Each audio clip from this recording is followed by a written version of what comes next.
নমস্কাৰ এই মুহূৰ্তত আহি পৰিছে ৰাতিপুৱাৰ কেইবাটাও গুৰুত্বপূৰ্ণ খবৰ। আজি হৈছে 8 জুলাই 4 বজাৰ লগে লগে দেশৰ কোটি কোটি কৃষকৰ একাউণ্টত 20 নম্বৰ কিস্তি 2000 কোটি টকা প্ৰদান কৰা হ'ব। কেন্দ্ৰ চৰকাৰৰ ফালৰ পৰা নতুন তাৰিখ ঘোষণা কৰা হ'ল। লাখ লাখ কৃষকৰ বাবে আহি গৈছে ভাল খবৰ। লগতে লাখ লাখ অৰুণোদয় হিতাধিকাৰী একাউণ্টত চৰকাৰে প্ৰদান কৰিব 1250 টকাকৈ অৰুণোদয় 2.0 টকা চৰকাৰে প্ৰদান কৰিব। লগতে লাখ লাখ মহিলা গোটৰ বাবে ভাল খবৰ। অসমৰ প্ৰতিগৰাকী মহিলা গোটৰ একাউণ্টত 10,000 কোটি টকা প্ৰদান কৰিব অসমহৰ পৰা। তাৰ বাবে চৰকাৰৰ ফালৰ পৰা SOP প্ৰকাশ কৰিছে। যিসকল ব্যক্তি ৰেচন কাৰ্ড নাই নতুনকৈ ৰেচন কাৰ্ড আবেদন কৰিব পাৰিব। ৰেচন কাৰ্ড থাকিলে আপুনি লাভ কৰিব চৰকাৰী কৰ।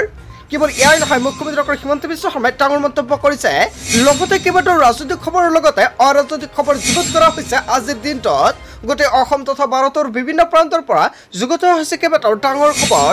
এনেবোৰ খবৰ পাই থাকিবলৈ চেনেলটি ছাবস্ক্ৰাইব কৰি ভিডিঅ'ত এটা লাইক কৰিবলৈ নাপাহৰিব। আজিৰ আমাৰ প্ৰথম দশমীয়া গুৰুত্বপূৰ্ণ খবৰ হৈছে অসমবাসীৰ বাবে এটা ডাঙৰ খবৰ। কৃষকসকলৰ বাবে ভাল খবৰ আহি পৰিছে। অতি শীঘ্ৰে দেশৰ কোটি কোটি কৃষকৰ একাউণ্টত চৰকাৰৰ ফালৰ পৰা 20 নম্বৰ কিস্তিত 2000 কোটি টকা প্ৰদান কৰা হ'ব। সমগ্ৰ দেশৰ লগতে অসমৰ প্ৰতিখন জিলাত প্ৰধানমন্ত্ৰী কিষাণ সন্মান নিধি আঁচনিৰ PM কিষাণ আঁচনিৰ অধীনত পঞ্জীভুক্ত যোগ্য হিতাধিকাৰীসকলৰ বাবে 20 সংখ্যা কিস্তিৰ প্ৰত্যক্ষ লাভালাভ হস্তান্তৰ DBT যোগে প্ৰক্ৰিয়াৰে চৰকাৰে জুলাই মাহত প্ৰদান কৰা হ'ব। আৰু জুলাই মাহৰ 18 তাৰিখে মুকলি কৰা হ'ব PM কিষাণৰ 20 নম্বৰ কিস্তিৰ ধনৰাশি।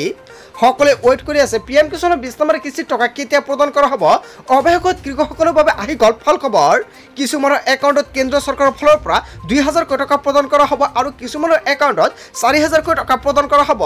আপোনাৰ একাউণ্টত আপুনি কিমান টকা পাব সম্পূৰ্ণকৈ জানি লওক। মন কৰিব, মাননীয় প্ৰধানমন্ত্ৰী শ্ৰী নৰেন্দ্ৰ মোদীয়ে PM কিষাণ আঁচনিৰ 20 সংখ্যা কিস্তি জুলাই 18 তাৰিখে বিয়লি 4 বজাত অনুষ্ঠিত হ'ব। বিহাৰৰ পৰা কিষাণ সন্মান নিধি সমাৰোহ অনুষ্ঠানৰ জৰিয়তে কৃষকসকলৰ কল্যাণাৰ্থে 20 সংখ্যা কিস্তি মুকলি কৰিব। অৱশেষত কৃষকসকলৰ বাবে এটা গুৰুত্বপূৰ্ণ খবৰ। বিহাৰৰ পৰা চৰকাৰে প্ৰদান কৰা 20 সংখ্যা কিস্তিৰ ধনৰাশি আৰু এই অনুষ্ঠান অংশ হিচাপে আপুনি ল'ব পাৰিব। যদি আপুনি ভাবিছে অংশগ্ৰহণ কৰিব তেনে ক্ষেত্ৰত কৰিব পাৰিব।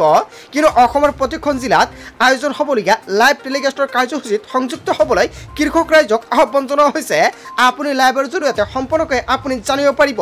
চ' বন্ধু বান্ধৱীসকল, আজিৰ ভিডিঅ'টো সকলোৱে বেছিকৈ শ্বেয়াৰ কৰি দিয়ক।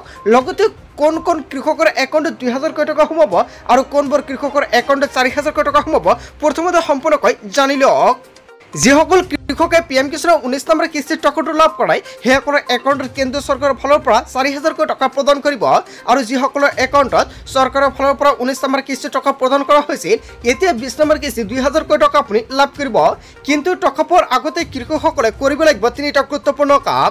বহুতো কৃষকে এতিয়ালৈকে EKYC সম্পূৰ্ণ কৰা নাই। যদি আপুনি EKYC কৰা নাই অতি শীঘ্ৰে EKYC কৰক।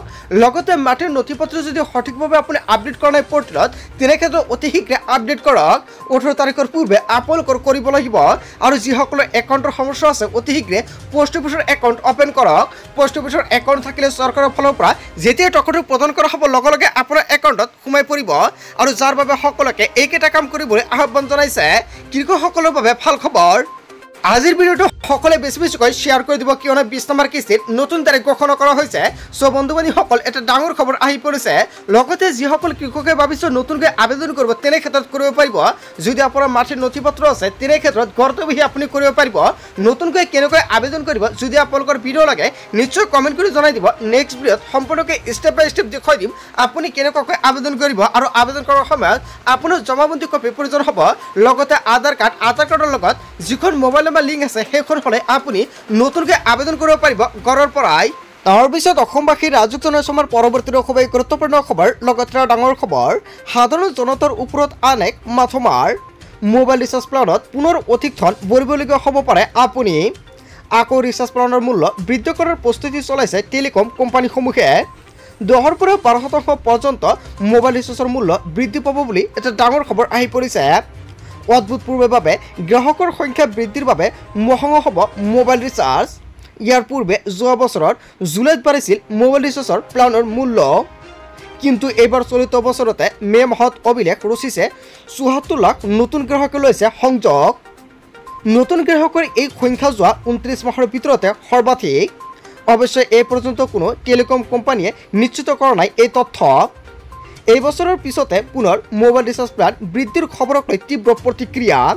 সাধাৰণ জনতাৰ ওপৰত আন এক মথমাৰ হয় বন্ধু বান্ধৱীসকল মোবাইল ৰিচাৰ্জৰ যিখন প্লান সেইখন বৃদ্ধি হ'ব লগা নাই জনতাই কি ক'ব জনতাৰ মন্তব্য নিশ্চয় কমেণ্ট কৰি জনাই দিব তাৰপিছত অসমবাসী ৰাজক জনাইছো আমাৰ পৰৱৰ্তী খুবেই গুৰুত্বপূৰ্ণ খবৰ লগতে ডাঙৰ খবৰ হিমন্ত বিশ্ব শৰ্মাৰ অহংকাৰৰ বাবে 2026ত শোচনীয় পৰাজয় হ'ব বিজেপিৰ অসমৰ ইতিহাসত সৰ্বকালৰ অহংকাৰী মুখ্যমন্ত্ৰীজনেই হৈছে হিমন্ত বিশ্ব শৰ্মা ভগৱান নহয় তেখেত মাথো জনপ্ৰতিনিধিহে উত্তৰ পূবৰ সমস্যাক লৈ লিখা চিঠিৰ উত্তৰ নিদিয়ে মুখ্যমন্ত্ৰী ডক্টৰ হিমন্ত বিশ্ব শৰ্মাই অহংকাৰত মত্ত মুখ্যমন্ত্ৰীৰ বাবে চিঠিৰ উত্তৰ নিদিয়ে ৰাজ্যৰ মুখ্যমন্ত্ৰীৰ গৰাকীয়ে চুবুৰীয়া ৰাজ্যৰ প্ৰতিও প্ৰটকল নামানে মুখ্যমন্ত্ৰী ডক্টৰ হিমন্ত বিশ্ব শৰ্মাৰ বিৰুদ্ধে বিস্ফোৰক অভিযোগ টিএমচিৰ নেত্ৰী সুস্মিতা দেৱৰ বন্ধু বান্ধৱীসকল সুস্মিতা দেৱে যিকেইটা মন্তব্য কৰিছে আপুনি কি ক'ব তাৰপিছত অসমবাসী ৰাজক জনাইছো আমাৰ পৰৱৰ্তী খুবেই গুৰুত্বপূৰ্ণ খবৰ লগতে ডাঙৰ খবৰ বিজেপিৰ জ্যেষ্ঠ নেতা ৰাজেন গোহাঁইৰ বিস্ফোৰণ মন্তব্য বিজেপি দলটোৰ ব্যক্তিগত সম্পত্তি নহয় বৰ্তমান বহু ভাল খাৰাপ সমালোচনাৰ সন্মুখীন হ'বলগীয়া হৈছে বিজেপি হয় বন্ধু বান্ধৱীসকল এটা ডাঙৰ খবৰ আহি পৰিছে বৰ্তমান বহু তল খাপৰ সমালোচনাৰ সন্মুখীন হ'বলগীয়া হৈছে বিজেপি সকলোতে বৰ্তমান সমালোচনাৰ সন্মুখীন হৈছে বিজেপি দলটো এনেকুৱা হ'ব বুলি ভবা নাছিলোঁ বুলি মন্তব্য কৰিছে কেৱল ইয়াৰ হয় বিজেপি প্ৰথমতে সমালোচনাৰ সন্মুখীন হ'ব লগা দল নাছিলে একাংশৰ কাৰ্যৰ বাবে মানসিক অশান্তিত ভুগিব লগা হৈছে বিজেপিৰ কাৰ্যকৰ্তা নিয়ম মতে পুৰণি বিজেপিক এলাগি কৰিব নালাগিছিল দলত আদৰ নাপালে দলীয় কাৰ্যকৰ্তা ক্ষোভিত হোৱাটো স্বাভাৱিক দলক যিসকলে নেতৃত্ব দিয়ে সেইসকল উত্থাপন পতনৰ কাৰণ সভাপতি দিলীপ শইকীয়াৰ ভূমিকাক লৈও প্ৰশ্ন জ্যেষ্ঠ নেতাগৰাকী হয় বন্ধু বান্ধৱীসকল এটা বিগ আপডেট প্ৰকাশ পাইছে ইয়াৰ বিষয়ে জনতাই কি ক'ব আজিৰ ভিডিঅ'টো জনতাই বেছিকৈ শ্বেয়াৰ কৰি দিব তাৰপিছত অসমবাসী ৰাজক জনাইছো আমাৰ পৰৱৰ্তী খুবেই গুৰুত্বপূৰ্ণ খবৰ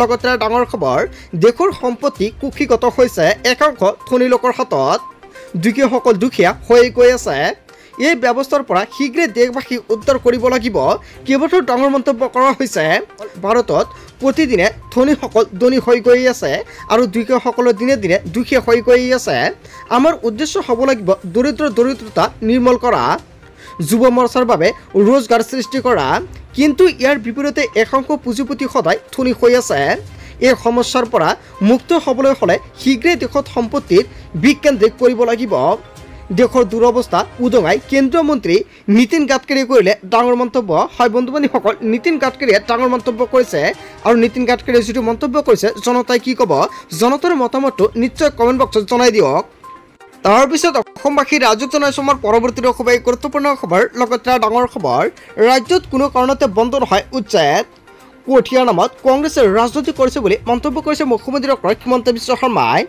মহিলাগৰাকীৰ নাম লৈ একাংশ বাংলাদেশীক ৰক্ষণাবেক্ষণ দিছে কংগ্ৰেছে বিজেপিয়ে উচ্ছেদ আৰম্ভ কৰিছে কিন্তু বন্ধ কৰাৰ বাবে উঠি পৰি লাগিছে কংগ্ৰেছে কিন্তু বিজেপিয়ে কোনো কাৰণতে বন্ধ নকৰে উচ্ছেদ অভিযান আৰু আজি চাপৰত হ'ব সৰ্বকালৰ বৃহৎ উচ্ছেদ অভিযান হয় বন্ধু বান্ধৱীসকল চাপৰত হ'ব আজি ডাঙৰ উচ্ছেদ সমান্তৰালকৈ গোৱালপাৰাতো চলিব প্ৰশাসনৰ বুলডোজাৰ বাংলাদেশীৰ বিৰুদ্ধে ৰাজ্যত উচ্ছেদ হ'বই বিজেপিক কোনোৱাই ৰখাব নোৱাৰে বুলি মন্তব্য কৰিছে মুখ্যমন্ত্ৰী ডক্টৰ হিমন্ত বিশ্ব শৰ্মাই জাতিটো বছৰৰ বাবে বিজেপি উচ্ছেদ কৰিবই উচ্ছেদক লৈ ৰাজ্যৰ মুখ্যমন্ত্ৰী ডক্টৰ হিমন্ত বিশ্ব শৰ্মাৰ ডাঙৰ মন্তব্য তাৰপিছত অসমবাসী ৰাজক জনাইছো আমাৰ পৰৱৰ্তী খুবেই গুৰুত্বপূৰ্ণ খবৰ লগতে ডাঙৰ খবৰ দিনতে অন্ধকাৰ হ'ল মহানগৰী গুৱাহাটী ৰাজ্যত ভয়ংকৰ ৰূপ লৈছে বতৰে হাই এলাৰ্ট জাৰি কৰা হৈছে বতৰ বিজ্ঞান কেন্দ্ৰৰ ফালৰ পৰা বতৰ বিজ্ঞান কেন্দ্ৰই জাৰি কৰিছে হাই এলাৰ্ট বিভিন্ন প্ৰান্তত আৰম্ভ হৈছে প্ৰবল বৃষ্টিপাত 20খনকৈ জিলাত জাৰি কৰা হৈছে হাই এলাৰ্ট বন্ধু বান্ধৱীসকল বৰ্তমান আপোনাৰ জিলাৰ অৱস্থা কেনেকুৱা নিশ্চয় কমেণ্ট কৰি জনাই দিব দক্ষিণ শালমৰা মাইনকাছাৰ ধুবুৰী গোৱালপাৰা বঙাইগাঁৱত হাই এলাৰ্ট জাৰি কৰা হৈছে গোৱালপাৰা কামৰূপ মেট্ৰ দৰং মৰিগাঁৱত হাই এলাৰ্ট জাৰি কৰা হৈছে নগাঁও শোণিতপুৰ পশ্চিম কাৰ্বি আংলঙত হাই এলাৰ্ট জাৰি কৰা হৈছে ডিমা হাছাও কাছাৰ হাইলাকান্দি কৰিমগঞ্জতো হাই এলাৰ্ট জাৰি কৰা হৈছে কাৰ্বি আংলং ডিব্ৰুগড় চৰাইদেউ তিনিচুকীয়া ধেমাজিত হাই এলাৰ্ট জাৰি কৰা হৈছে আপোনাৰ অঞ্চলত বৰ্তমান বতৰ কেনেকুৱা নিশ্চয় কমেণ্ট কৰি জনাই দিয়ক বন্ধু বান্ধৱীসকল গোটেই অসম তথা ভাৰতৰ বিভিন্ন প্ৰান্তৰ পৰা যুগত হৈছে কেইবাটাও ডাঙৰ খবৰ এনেবোৰ খবৰ নিতৌ পাই থাকিবলৈ চেনেলটি ছাবস্ক্ৰাইব কৰি ভিডিঅ'ত এটা লাইক কৰিবলৈ নাপাহৰিব সো থ্যাংক ইউ ফৰ ৱাচিং ফুল ভিডিঅ'